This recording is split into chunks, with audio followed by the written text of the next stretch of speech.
minutes or so that I will work my way through that. Only one? Yeah, sorry.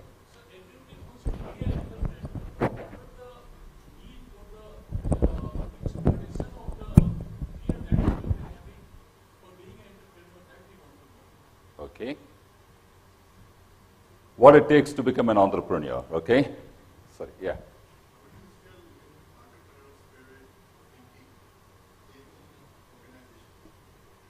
Okay, yeah. Fair. Entrepreneurial spirit in organizations, yes. How can we take our JKO to the next level to become number one with implementing best agile practices? Okay, cool.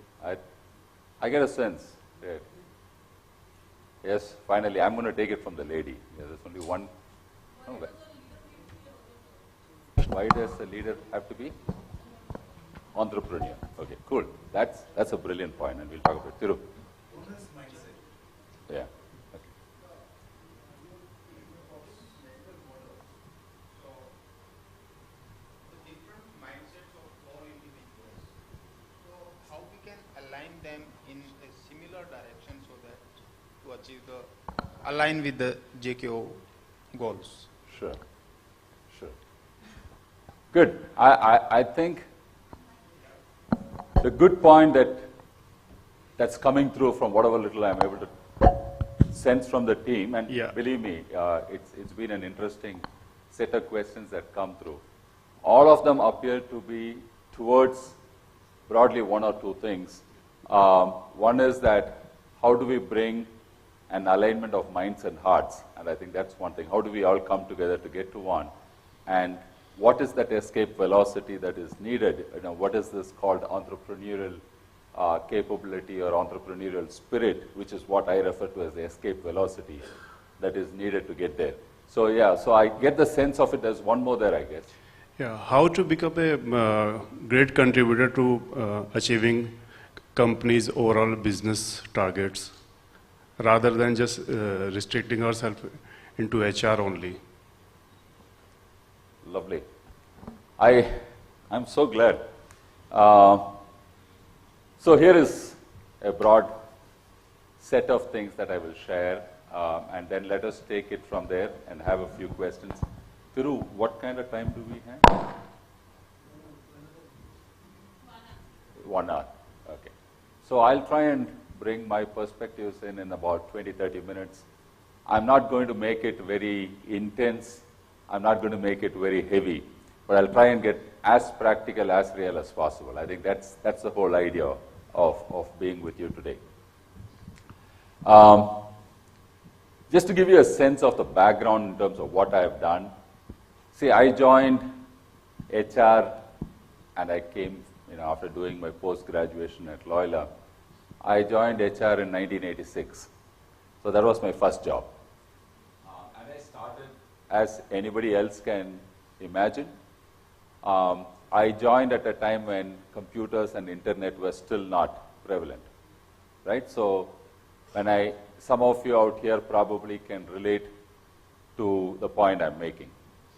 In 1986, when I joined, the job I was given as a management trainee was to handle, at that point of time, what we refer to as campus recruitment. I walked into the organization, technology company, 300, 400 people in the total company, and we were the pioneers in something called the CAD/CAM, computer-aided design and computer-aided manufacturing. Now, when I joined the organization, the product that we were doing was so complex and so intense, in the sense it was all around 3D modeling and so on and so forth. Back in 86, it was very unknown and very, very new in the city, in the country. And it was the first CAD/CAM company in India. So our hiring used to happen from all the IITs and so on. And all those, what we now call NITs, but then they were called RECs those days. So I was one of those guys who you could call was the handyman or the helper boy, carrying all the test booklets, because we had test booklets that you would give to people on the ground. We will fill it up. We have a stencil that we used to keep on the answer sheet and correct, right? So, when you are a management trainee, you're given all those interesting jobs. So for a whole year, all I did was travel from college to college to college, hiring people, and my job was essentially to carry the test booklets. I always used to say I was a very low-cost courier service those days, because you just, and these were bloody heavy because they had plastic folders in which it was kept. So by the time you carry some 60, 70 booklets, it used to be really heavy. So that's what I did for a whole year. And then I can only say some of those points here as reference to it. Then I said, after a year, I said, this is too boring. I needed to do something else. And my boss that time was very kind. He said, okay, you go to lateral hiring. Now that was a big promotion from campus hiring to lateral hiring. Because in lateral hiring, the promotion was that you don't carry any luggage, right?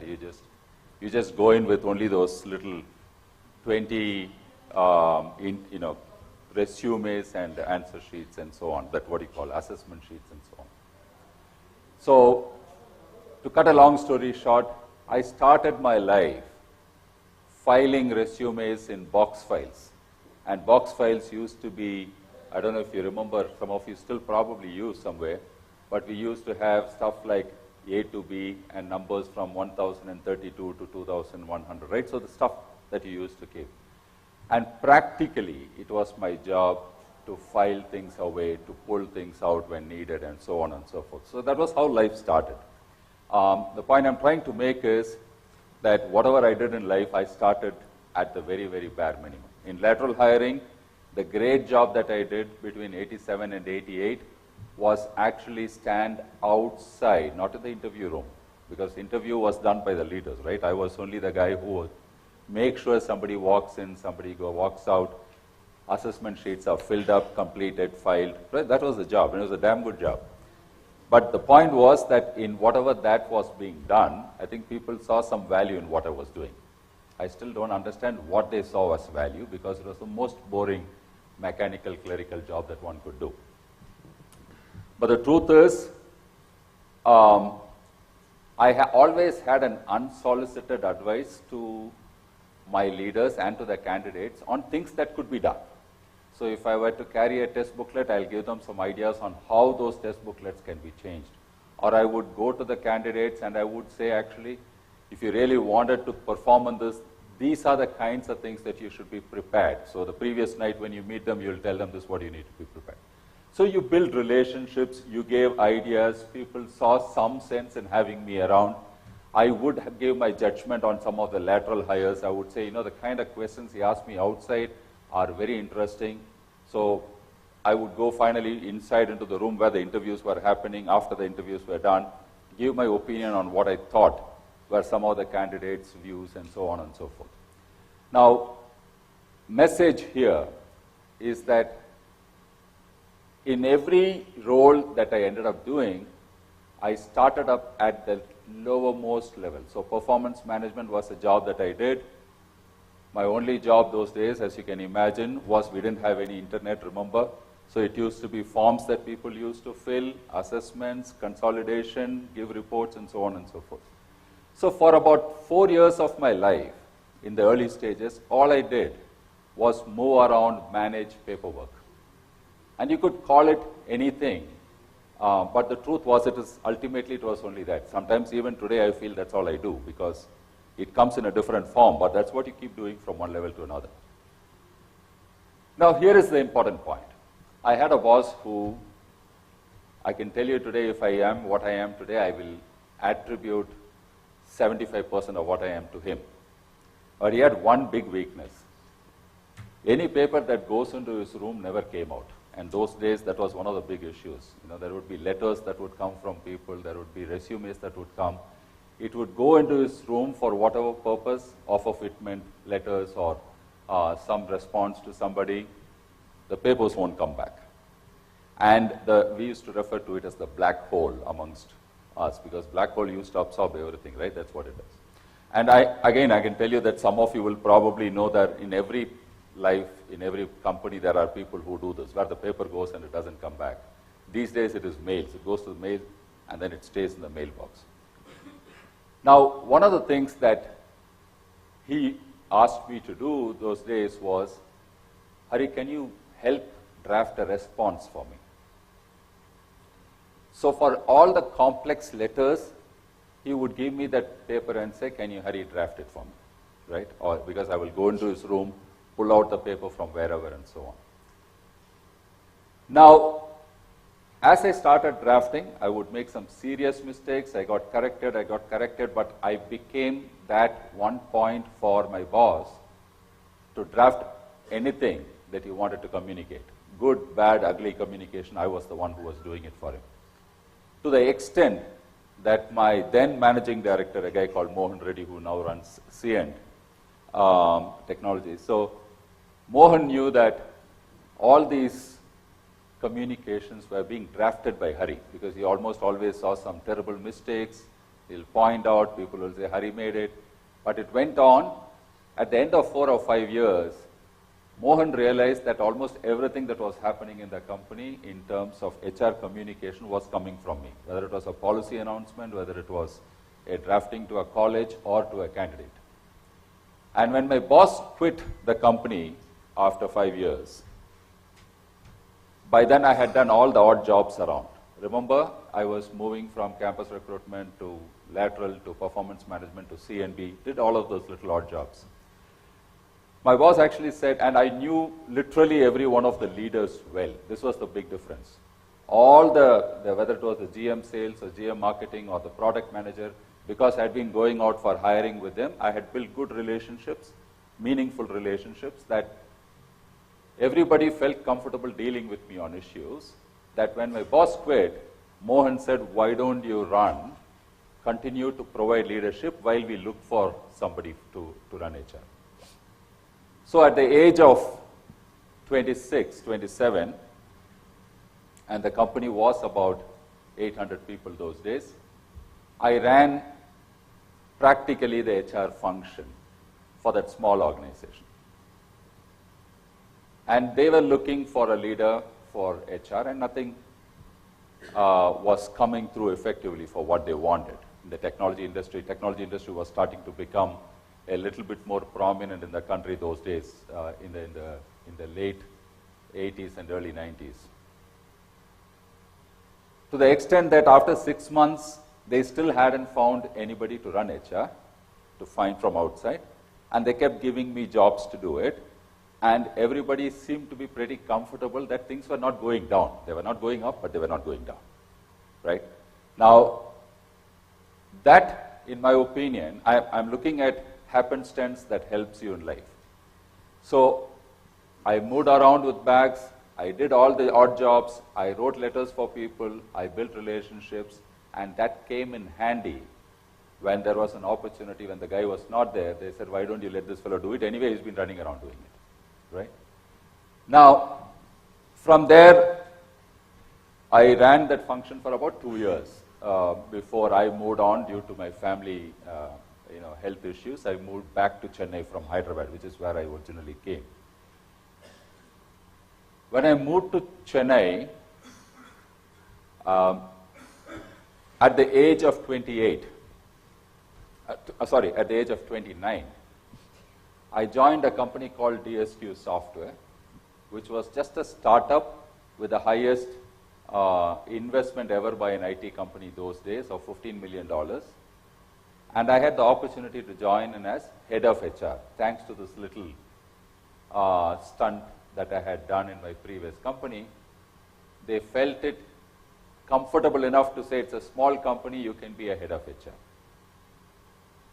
Run that staff. I had somebody whom I was reporting to who was not the CEO, but literally I was the one who was running the function. What I realized when I walked into the new company, unlike the other one, and this comes back to what you're talking about and what I'm referring to as the escape velocity.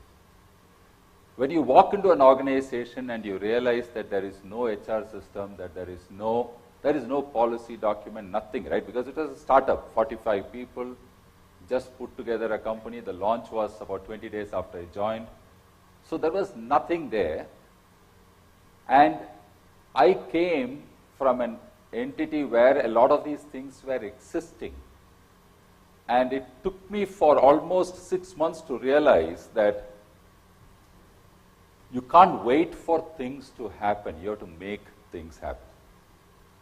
The first big lesson for me in 92, 93 was that. I said, oh my God, everything you would typically turn around and tell somebody, okay, let us put together a travel policy that will cover domestic travel policy on what will be the eligibility, what will be done.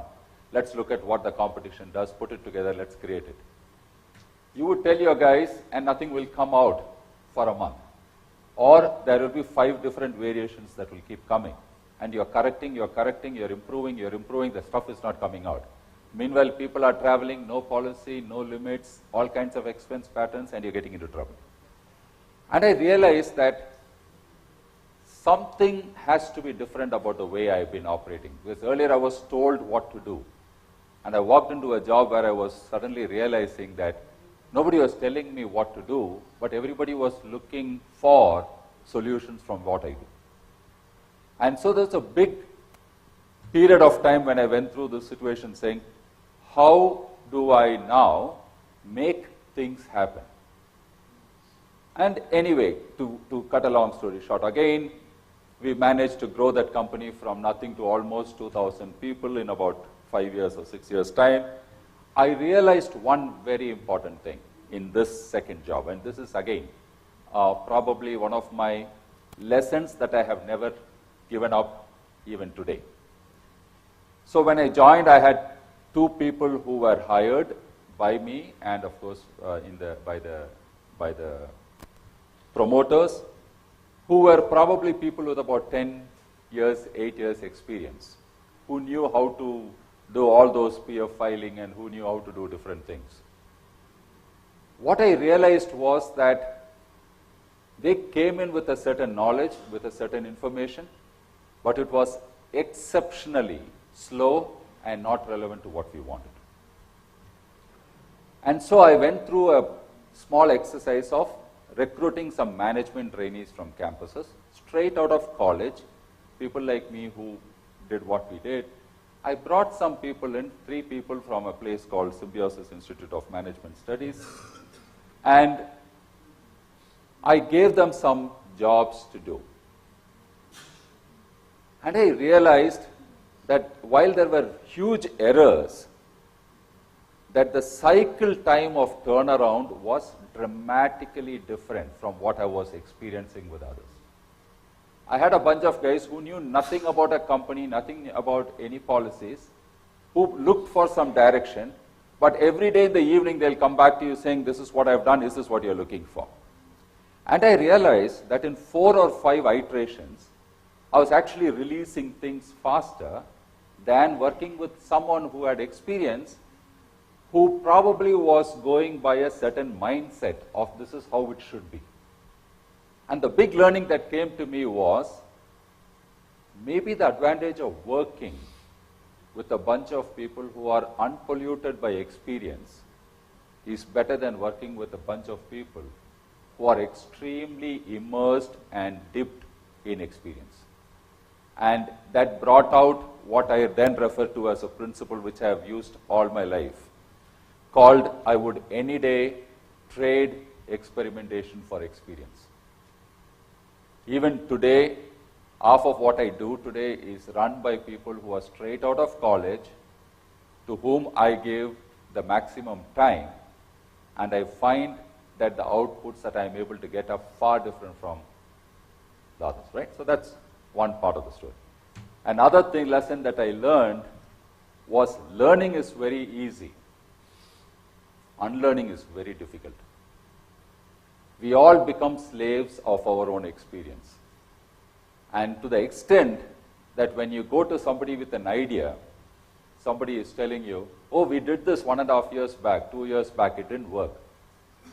This is why it won't work. The problem is, in today's context, in 1.5, 2 years, the world has changed. You can't say that what didn't work 2 years ago will not work again now. In the new context, maybe it will work. So I realized that unlearning is far more complex. Learning people do. The problem is they don't let go. And that's because most of us grew up in a particular way where we have been constantly listening and being told to listen to what is needed.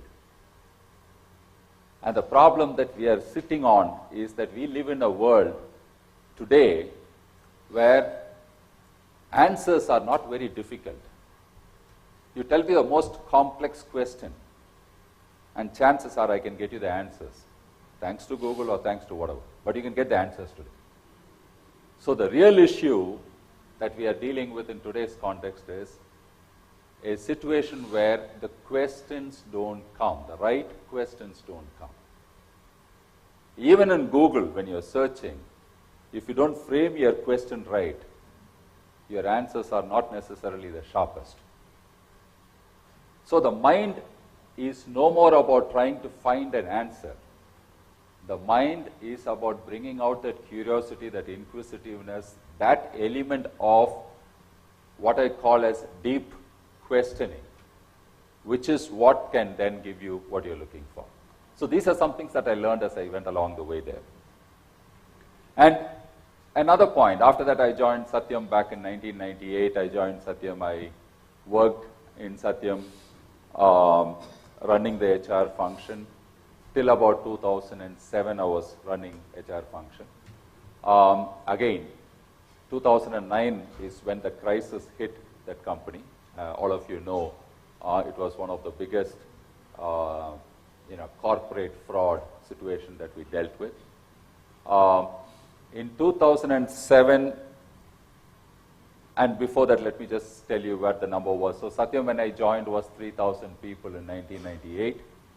We were on a massive growth phase. We introduced some exciting schemes which never before have done. And these are all the things that we will refer to as the entrepreneurial things. Sometimes when we think about entrepreneurship, we think about starting a company or running a company. That's not what it is, and I'll give you some examples on that.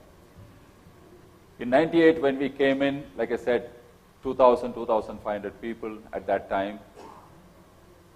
That was the time when, you remember we used to have the Y2K story, right? Some of us would have forgotten it, but the year 2000 issue. That was one of the stupidest jobs that an IT company can do. Stupidest jobs, but it was damn good money.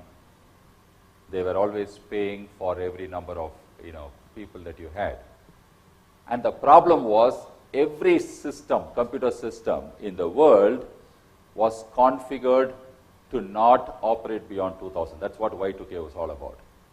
So the companies abroad were looking for somebody to do the dirty job of just doing minor coding changes and bringing forth a preparedness for 2000.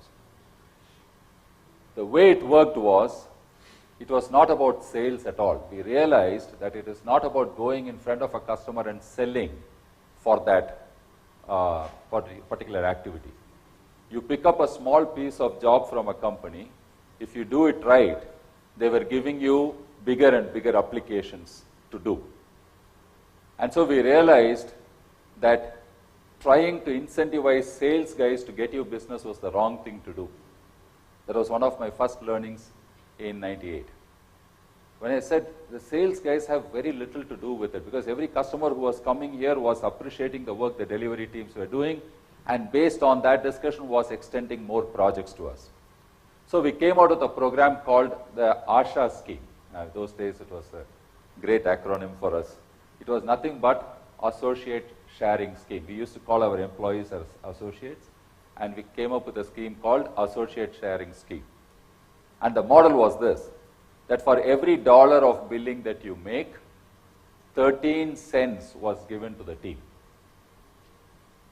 13% was given to the team. We started with 7, we moved up to 13%. Believe it or not when I say that when we finished the year 2000 pressure in the year 2000, we were 10,000 people in the company. So from 3,000, we had gone to 10,000 in about 2 years.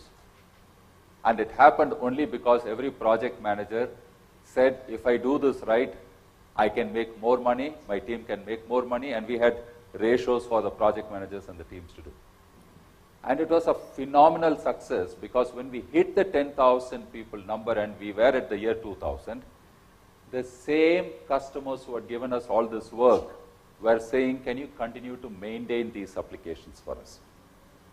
So you continued to run the company in the same size even though year 2000 was over. And then came the biggest problem.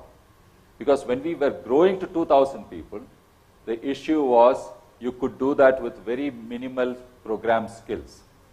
But when you have to run an application, you need the middle layer, which comes with it.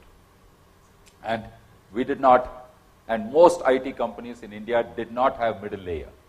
Because in 5 years, that industry had blown out of proportion because of what was going on. And so we took a decision. We said, what does it really take to be a middle level manager? That's where the rubber meets the road. We need good people management skills. We need a good functional understanding of the industry that you're servicing. Maybe you're servicing a chemical industry or you're servicing an automotive industry. You need a good understanding of that industry.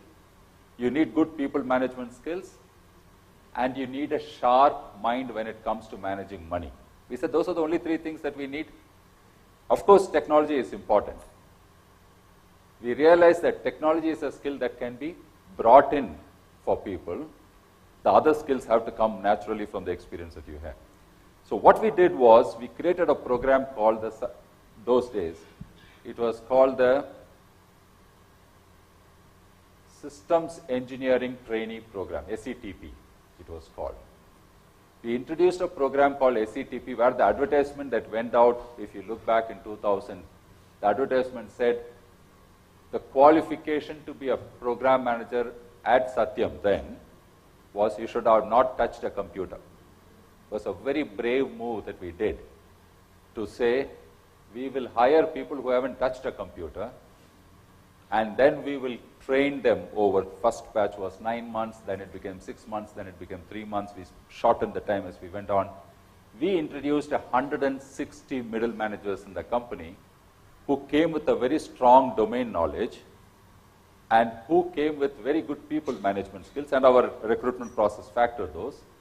And you realized that one of the biggest gaps that you were having, you had the leadership and you had all these little programmer trainees, and you brought in this middle layer into the organization.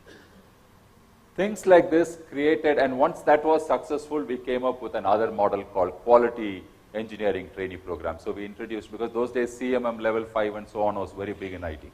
So we realized that you can do it in every function. So we went out and got quality professionals with ISO background, trained them onto CMM.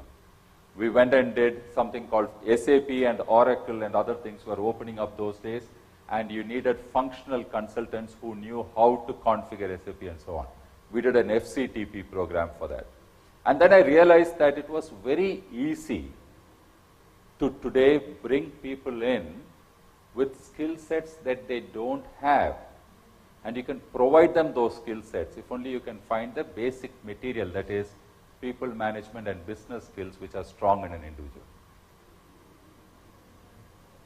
The reason I'm taking that is because when you grow an organization, you tend to otherwise do things in a certain way. And unless you bring an out-of-the-box thinking into what you do, you won't be able to create it. And when we hit a 500 million revenue as a company, one of the biggest things we realized was that there was no way, and we took about almost, if I remember right, 11 years or 12 years to come to 500 million in revenue. But the rate at which we were growing, we knew that the next 500 million in revenue will come in 2 years' time or 3 years' time.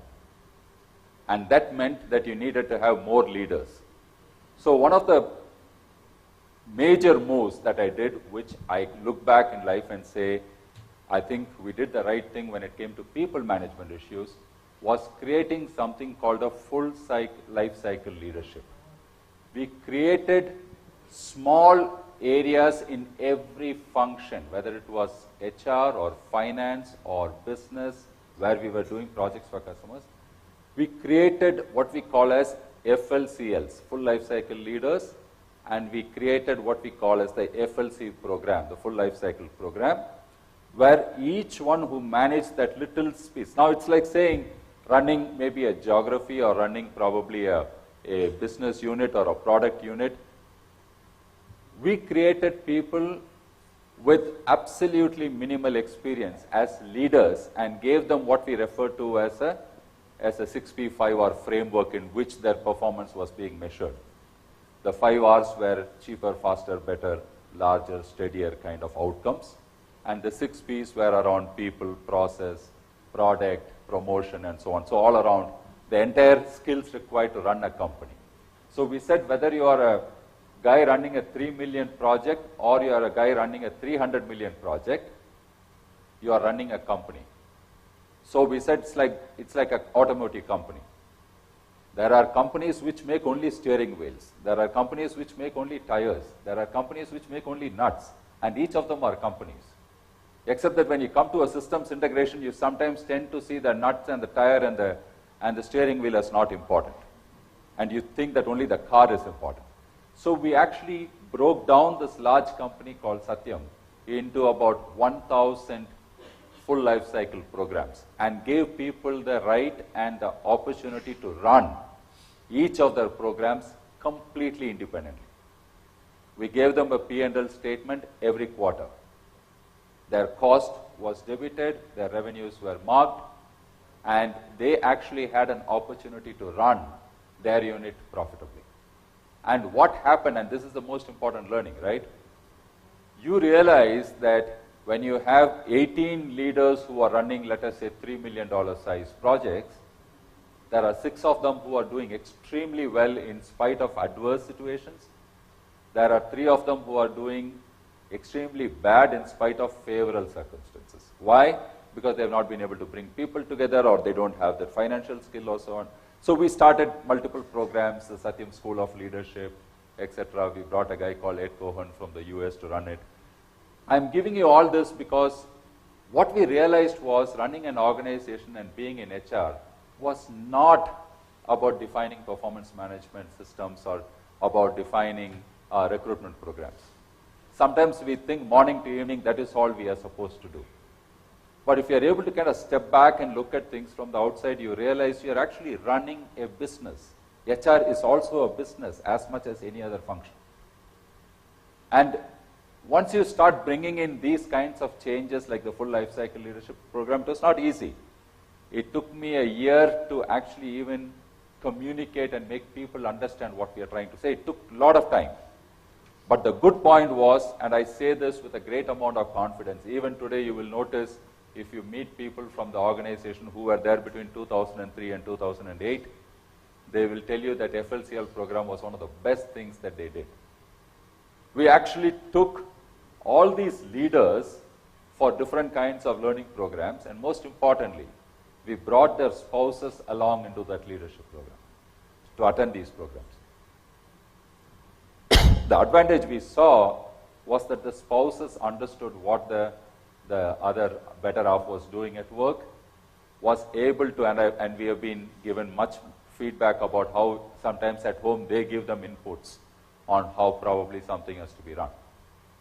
So they said they are able to now talk to the family about the work they do. So we did these kinds of things, and we realized that organizations can be built with a great amount of vigor if only you give people the authority and the right to run the company, their part of the company, the way they would want to, and not be told what you have to do every time. So in 2007, I moved out from HR because I said, by then we had won the Best Employer Award from Hewitt, from Mercer, from multiple places. And then I said, I don't want to retire in HR. And I realized, or rather at the age of 40 or 42, I felt, I've done it all in HR, I don't want to do this again and again. So I went and spoke to my boss those days and said, I want to do something else. And the guy said, why would you do that? And this is another lesson for you. He says, what will happen to Satyam's HR if you step out of HR? He said, Hari, you can't go. You are too crucial, that function is too important. And the lesson that I brought out of that is that there can come a time when you are very good at what you do, when your strength can become your weakness. What happens is people turn around and say, Hare, what will you do if you go?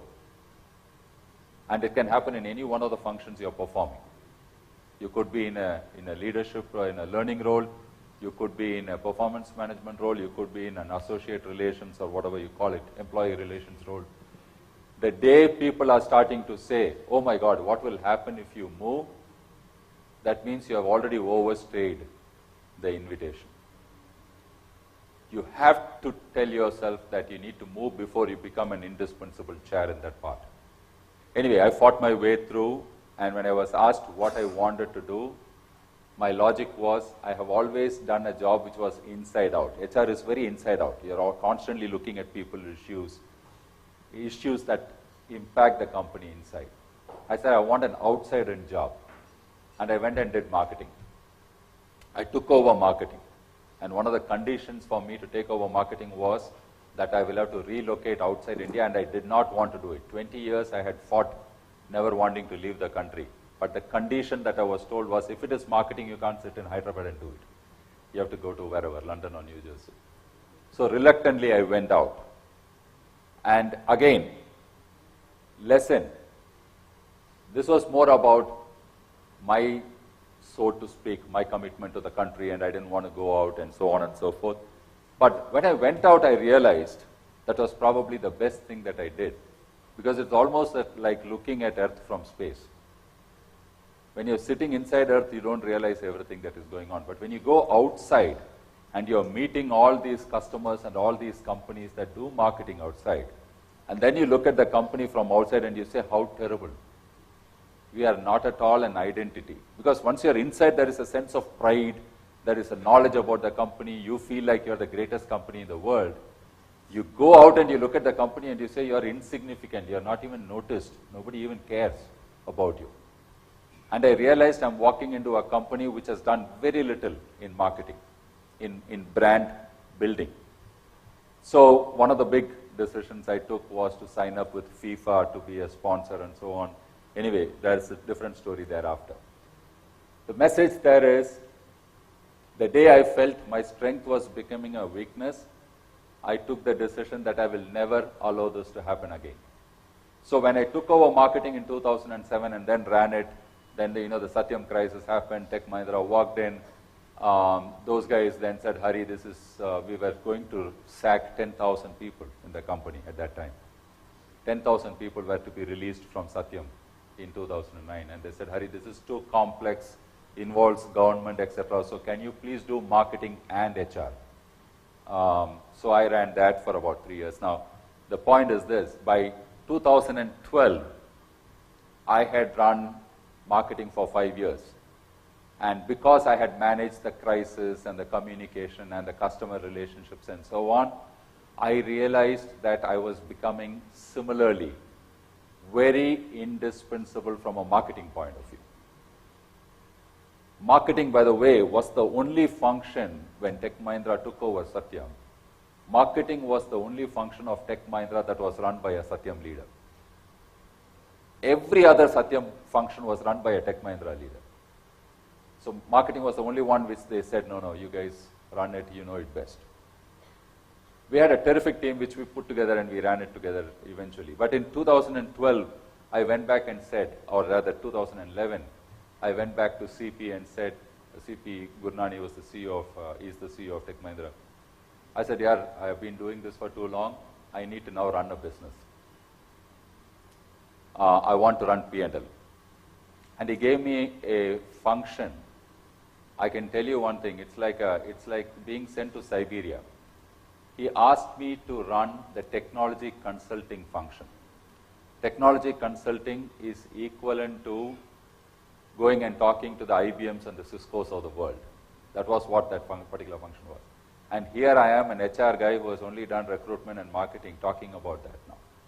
But the point is this, that was a group which was doing a 33 million revenue in 2008, and after all this crisis, the revenue had come down to 19 million. And CP's logic to me was, Hari, it's a falling sword. If you hold it right, you can do more. But if it doesn't, don't worry, I will just blend it into others. I don't want to risk you in a function which is running otherwise. I said, great job. Anyway, it was something, nothing to lose, right? Everything to win, nothing to lose. So we ran that, put together, we moved it from technology consulting to business consulting. We moved the revenue from 19 million back to 40 million in 3.5 years. And then he gave me a 300 million unit to run. So I ran a 300 million unit, supply chain, customer relationship management, CRM, and so on. All those implementations that I'm sure you're doing somewhere in your lives, HCM implementation, BPM implementation. So all of that I ran for about 1.5 years. And that's when I had actually, by the way, a small story to rewind is at the age of 50, I had decided to retire. I said I would want to hang up my boots when I'm 50. I didn't want to work more. I said I've done a lot of things enough. I'll now do something else, write books, and so on and so forth. And so as I was getting ready to kind of move on, somebody I know reached out to me saying that, Hari, anyway you are on a sabbatical frame. Why don't you come and run a company? You're putting together something which is all about healthcare. It's a technology-led platform which will enable virtual consulting to doctors, nutritionists, and so on, a physical at-home services to be delivered, and relationships with hospitals to be able to provide tertiary care. Why don't you come and do it? Believe me when I say this, that I took it on only because I knew nothing about healthcare. There was a fascination now about going into a function which you don't know. Because after having done marketing, after doing technology consulting, after running a P&L, the fact that I don't know something excites me. And then I said, okay, we will go do this. Now here is the point. Every time I walk into a function which I didn't know, including marketing, you realize you are smaller than the lowest person of that function because you don't know anything about that function. I didn't know what was a syndicated branding study. I didn't know what was inside sales. I knew nothing of marketing. I knew nothing about performance engineering, or I knew nothing about program management when I went into consulting. And the only way you learn is by just rolling up your sleeves, sitting with the guys and saying, I don't know shit about what you're saying. Now, can you just go and talk like you're talking to a layman? I'm a customer, tell me. Because you guys are talking like somebody who knows the function. I don't know. And that humility and the necessity to turn around and say, I don't know, makes a lot of difference. And then when you start asking questions based on native intelligence and common sense and a customer perspective, the guy starts saying, yeah, but we did this in 2005, it didn't work, usual stuff, right? So you start bulldozing. Then your original leadership skill comes back and you say you bulldoze your way through it. Right? You say, no, I am convinced this is a possibility. For example, we were doing some phenomenal changes in companies on their technology platforms. They were doing old age systems to new age digital systems. But and half the time we were failing because we saw it just as a technology issue. And when I meet the customer and when I talk to the guys on the ground in the customer's location, the message I will get is, nobody is buying into this whole change. So we came up with an OCM, Organization Change Management, as an offering and integrated that into technology consulting and actually made more money by selling OCM and technology solutions. And the point I'm trying to make is when you're from outside, you're able to see all the stuff. When you're inside, you sometimes tend to miss it. And so the messages that I'm going to leave you with is, when you're looking for people with skills, when you're looking for people for different roles, the common mistake we do is going and looking for people who have done it before. And my life experience tells me, get me people who do not know what their job is. And I'm not referring to some very specific technology SME area. So let's not confuse that. You need SMEs. But I'm saying largely when you look for roles, look for somebody who has the aptitude to learn, the passion to apply, and the willingness to accept that he doesn't know and he will do it. Even today, when I'm in CallHealth and I'm looking for people, I'm actually looking for entrepreneurs who have tried and failed, not entrepreneurs who have succeeded. Because the guy who has failed knows where the pitfalls are. He's able to tell me that, hey Hari, this is what I did and this is how we screwed up on this. So we are able to do that stuff. So I realized that as professionals, we sometimes go back looking for experience and we give overdue importance to experience. I am telling you, when you are repeating the same experience 10 times, you are already a potential failure. And I'm not saying you, I'm saying we are a potential failure. I know guys in my team, in the Satyam team, where they would be 38, 39 years old. What has he been doing? He's been part of the CNB team, managing and running certain CNB operations for the last 10 years. And every year he would expect a raise in his salary. Every 3 years he expects a promotion. Why? Because the company is no more 10,000 people. It's now 14,000 people. It's now 20,000 people. I'm saying, but your job is the same. So experience is actually a disadvantage if it is not challenged by experimentation. So that's a message I'm going to leave you with. Second is, I'm just coming from London. I reached today. I was asked to speak at a place called the Health Systems Research, which is like the WEF for economics, HSR is for health. All the people you find in there are people who come from a social development cause and so on. So people like, you'll find the CDCs, Bill and Melinda Gates Foundation. You'll find all these NGOs who fund. You'll find all the academic institutions, the Harvards, the Oxfords, the Cambridges of the world there. And they wanted a private sector representation to be provided. I knew nothing about HCR. Knew nothing about HSR. 1 week back, that's why I called Thiru on Thursday, previous week, saying these guys have just called me in saying, come now, we would like you to be a part of it. It's actually a wild card entry, but they said we would like to have a private guy to come in and do that. It took me only 24 hours to understand what these guys have done in the past, in the 4 symposiums that they have held before. It took me only 24 hours to understand what kind of speeches are delivered, what kind of issues are brought up.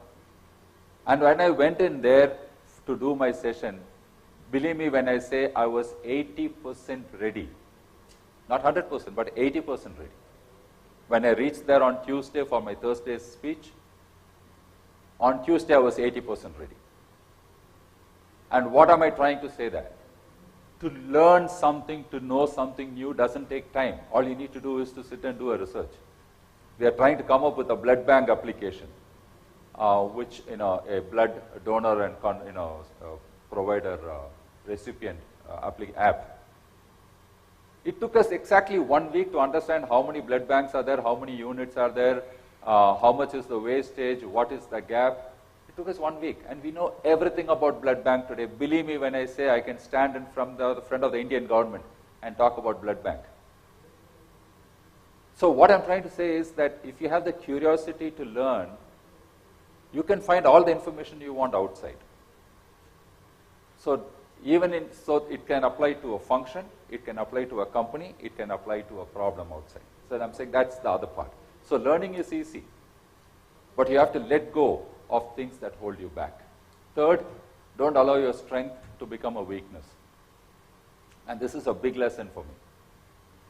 Because sometimes what happens is, because you are good at it, you are repeatedly asked to do it. And sometimes you don't realize it as leaders. What you do is you become a banana, one of those banyan trees that there is nothing that grows under that. You become so powerful, you become so prominent, so relevant, so important, that nobody sees the layer below you. And the diamonds are always in the deep. The diamonds are not hanging out. So some of us will have to step aside so that the light can fall and they can grow.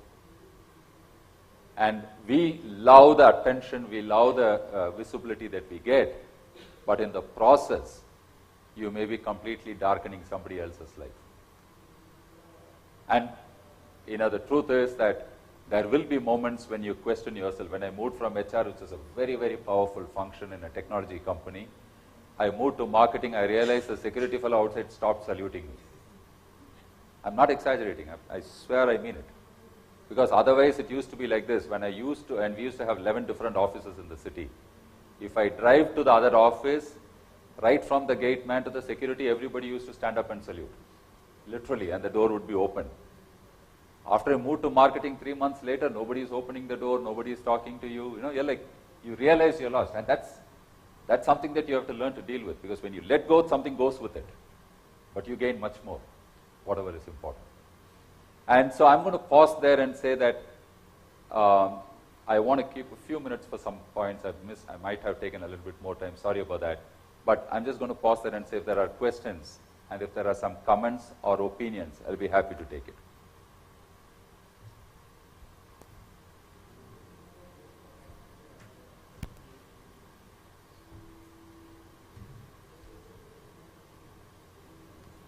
Like they say, the first question can be skipped. We can go to the second question. The first question takes time.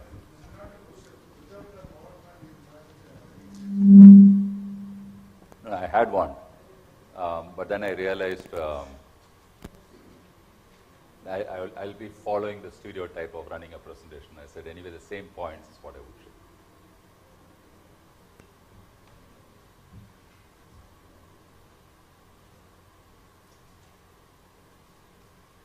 No questions at all? I love this.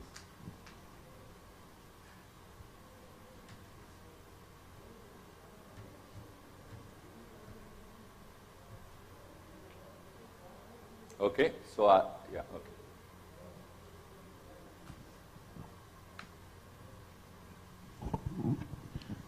Being at top of HR function in Satyam, certain unpleasant things like some moral crisis that took place in that time. So how you dealt around that in that difficult period? Yeah, so okay, I think there are, so first of all I have to say I was in London when this whole thing happened. And it was a tragedy. I mean, believe me when I say that I felt like my career died.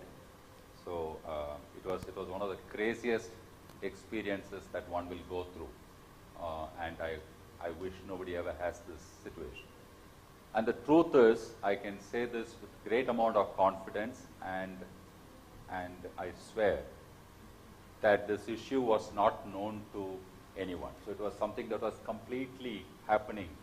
I think eventually the CBI said there were 7 people who were involved who probably knew everything, but nobody else knew.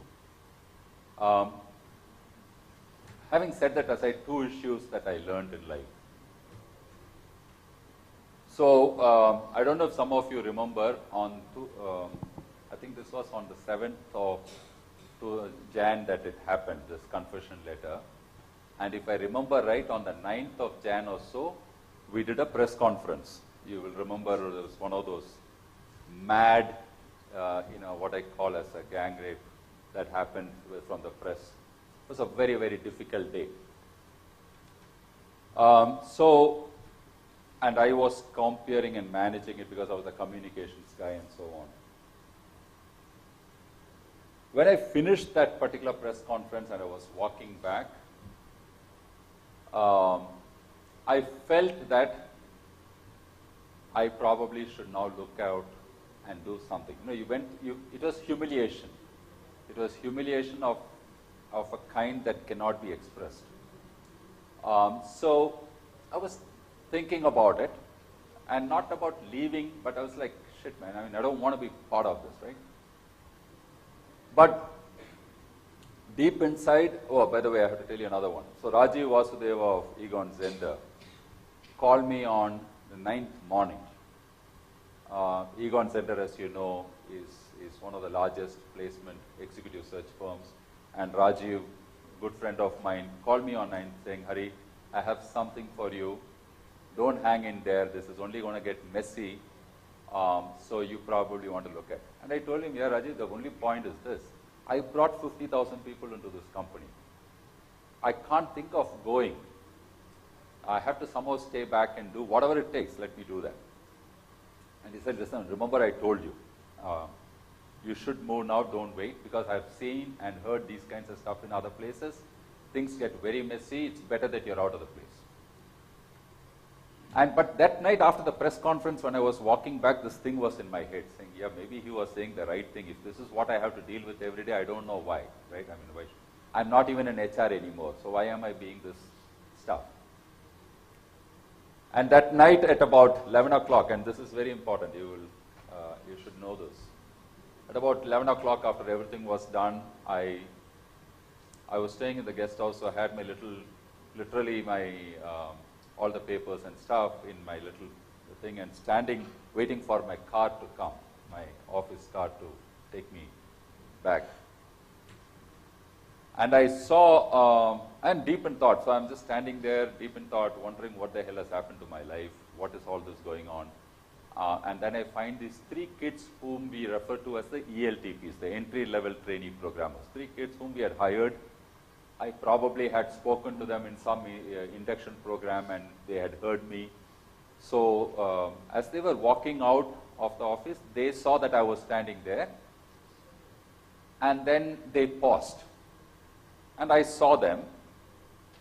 And I thought, okay, they're going to say something. They didn't. They stood there, they kept looking, shuffling their feet a couple of minutes. And then they walked up to me. Deep in my mind, all kinds of fears. Are these guys going to curse me for what we have done? You know, because they are seeing me as leadership. I mean, you guys failed us, right? So that's where you're standing. And I had this, what do you call your laptop bag with my hand on it. And visualize the scene. Little dark, just outside the office. These 3 guys, all the hoodies and there's jackets on them. They come. One of them doesn't say a word, just puts his hand on my hand. Then the other one puts his hand on his hand. The third one puts his hand on that hand. And then they just stand there, not a word. And when I turned and looked in the little glint of the light, I saw the fellow was crying. And I said, don't worry guys, we'll make this work. Just relax. They said, no sir, we came to thank you for how you handled it today. You know, we know it is difficult. We just want you to know we are with you. These are guys with 6 months experience in the company, straight out of college. I can tell you that day, I cried. And I told myself that come what may, I'll stay back and I'll fix it in whatever way I can. And so that was one big thing for me, because I realized that as a leader, as somebody who is at the top of the organization, you are an expectation to so many lives, and we didn't want to walk. So that was one experience. And that reinforced my determination to stay back and fight. And I'll never forget those 3 guys. I don't know what they are doing now, where they are, but I can only say that that incident changed everything for me. The second thing that happened was, see, I was the first guy who called Som Mittal of NASSCOM saying, Som, we are in shit, something is going on here. And so Som and I met, Som flew in immediately next day, and some of the leaders and all of us had spent time. What hit me as unacceptable was a lot of the leadership that we had rated 4 and 4.5 on a scale of 5 were the guys who were quitting and talking about taking projects and going to competition. They were calling their friends in Wipro, they were calling their friends in Cognizant at these senior levels and saying, I will move with this entire program of 300 people to there, can we work out? And their logic was, let me save 300 lives. By taking 300 lives, you were weakening that 50,000 people company at that time, because then what you are doing is, you were giving a message to everybody, there is a flight risk here. And so, I went through one of the biggest revolutions as an HR guy to look back, and the crisis happened and said, all the guys, all the performance management systems that we had, and we rated these guys for whatever they were, what we probably missed was that moral character of being able to stand. And so there used to be a lot of visuals and caricatures of rats jumping out of a boat and all that. People internally were doing those kinds of stuff, very upset with these leaders. And you'll be surprised that the people whom we rated 3 and 3.5 on a scale of 5 turned out to be the true leaders, standing out saying, I will fight this to the death. And I will not let many of these things happen. Even within these 300 people programs that they were trying to shift, there were people standing up there saying, we will not leave Satyam at this stage. We will not allow this to happen. And so I learned a lesson that day, that many of these performance systems that we have and we decide don't necessarily bring out the best in the worst times. So I think there is a peacetime general and a wartime general scenario. I think the peacetime general can never ideally be the guy who is fighting a war. And so that's another lesson that I learned. So I don't know if I gave you the sense, but life has been very difficult. I mean, between 2009 and 2012. By 2010, stability was there. But you still dealt with the humiliation of what you had to go through. And to give you another example, for 3 months I didn't go to any social get-togethers because life was very busy. After 3 months, a friend of mine insisted that I should come for his birthday party, and I went to his house at about 10:30 in the night. I reached his house, the full crowd of 30, 40 guys, 50 guys drinking, lot of noise in the room, typical how it is in a birthday party. So I walk into this room, and you know how it is. I could hear everybody breathe. The whole room became silent. And I had all those 40 pairs of eyes looking at me. And I mean, that was my first exposure to the world outside, social context, friends. And it was a very, again, when you look back at it, it's a very shameful moment in some sense, because for many of them, the company did something dramatically wrong, and as a leadership, I was part of that. I was equally accountable for that action, and they're right.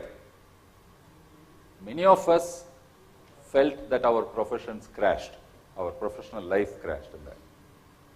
But some of these things kind of also you take it up, you don't let it go. And there are so many times when you feel like, chhod denge, let's go somewhere. But you stay back saying, no, you fight. Everything to gain, nothing to lose was the philosophy or the logic we kept repeating again and again and again.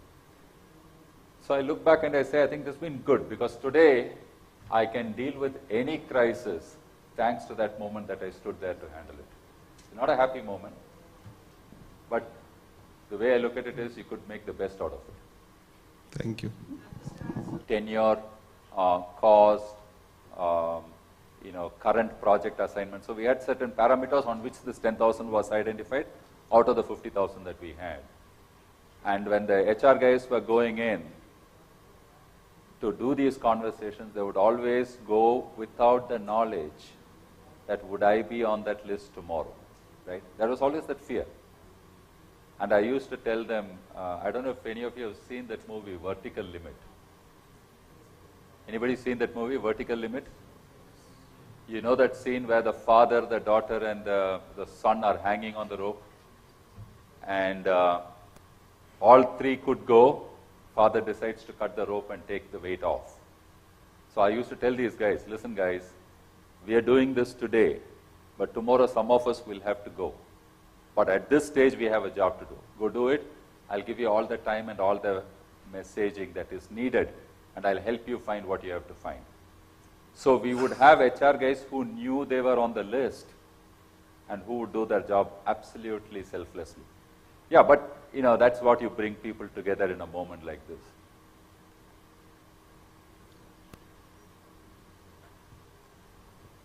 Okay. So my only message to all of you is that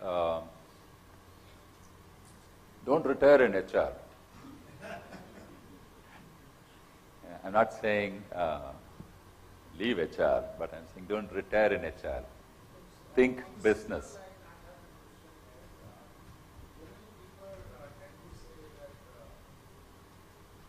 Because there comes a stage in your life at your vantage point, you will have subject matter experts who do what they do.